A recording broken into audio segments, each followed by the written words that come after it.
Hello everyone, আসসালামু আলাইকুম। কেমন আছেন সবাই? আশা করি সবাই ভালো আছেন। তো আমি তো ভালো নেই, কারণ আমার ফোনটা ভেঙে গেছে। আমি অনেক দিন সোশ্যাল মিডিয়াতে আসতে পারি নাই মোবাইলের কারণে। তো আমি একটা 16 Pro Max নিয়ে নিলাম। তো এখন আবার আপনাদের জন্য ভিডিও করা শুরু করলাম। তো আমি গুলশান থেকে বের হয়ে গেলাম। এখন আজকে যাবো কাপ্তাই লেকের দিকে। আমার মন যেহেতু ভালো নাই, তো আমি আজকে যাচ্ছি কাপ্তাইয়ের দিকে। এখন আছি গুলশানে। তো গুলশান থেকে বের হয়ে গেলাম। তো এখন সকাল হয়ে গেল, আমরা চিটাগাং পৌঁছে গেলাম। মাঝখানে অনেকগুলো আমি ভিডিও দেখাই নাই, আমার ফোনে চার্জ ছিল না। তাই এটা হচ্ছে চিটাগাংয়ের south city, Finlay south city. তো আমরা এখান থেকে বের হয়ে যাব কাপ্তাই হাইওয়েতে। এটা হচ্ছে কাপ্তাই রুটটা। এই তো আমরা যাচ্ছি এখন। রাস্তাঘাট অনেক সুন্দর। তো আমাদের সামনে একটা গাড়ি, আমি পিছনের গাড়িতে আছি। তো জায়গাটা আসলে বলার মতন, এক পাশে পাহাড় আর এক পাশে হচ্ছে কাপ্তাই লেক। জায়গাটা আসলে অনেক সুন্দর। তো দেখুন আসলে কেমন ভালো লাগার কথা এখানে, মানে কত ভালো লাগবে, কত সুন্দর এখানে রাস্তাঘাট, পরিবেশ কত সুন্দর, সব কানে গরম। তো এখানে অনেক ঠান্ডা।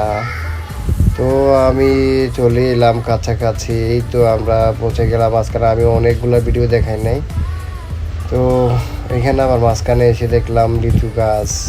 তো এখান থেকে গাড়ি থামায় কিছু আমরা লিচু খেলাম গরম গরম। তো এখান থেকে আমরা লিচু খেয়ে বের হয়ে গেলাম। এখানে টিকিট নিয়ে আমরা প্রবেশ করবো এখন।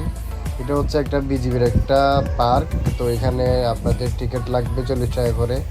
তো আমরা 4-5 জন এখানে ঢুকে গেলাম। এখন নিচের দিকে নামতেছি। লেগে অনেকগুলা মানে সুন্দর সুন্দর জায়গা আছে, এখানে বুট নিয়ে লেগে যাওয়া যায় টিকিট নিয়ে। তারপর হচ্ছে এখানে বুট ভাড়াও করা যায়। তো আমরা এখানে নেমে গেলাম। তো অনেকগুলো মানুষ, যেহেতু আজকে ফ্রাইডে ছিল, অনেক অনেক মানুষ ছিল এখানে। তো এদিকে এদিকে ঘুরতেছি আমরা। এই তো কতগুলো মানুষ, দেখুন কত সুন্দর জায়গা। তো এখানে হচ্ছে ছোট ছোট বুটগুলাও আছে, এগুলাকে কি বলে জানি না। তো এখানে হচ্ছে আরেকটা, আমাদের সামনে একটা বুট ডুবে গেল।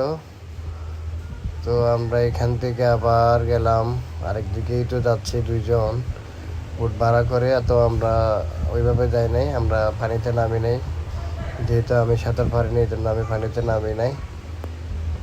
তো জায়গাগুলো দেখুন আসলে কত সুন্দর, আসলে বলার মতো না। অনেক সুন্দর জায়গা, একদিকে পাহাড় আর একদিকে সমুদ্র।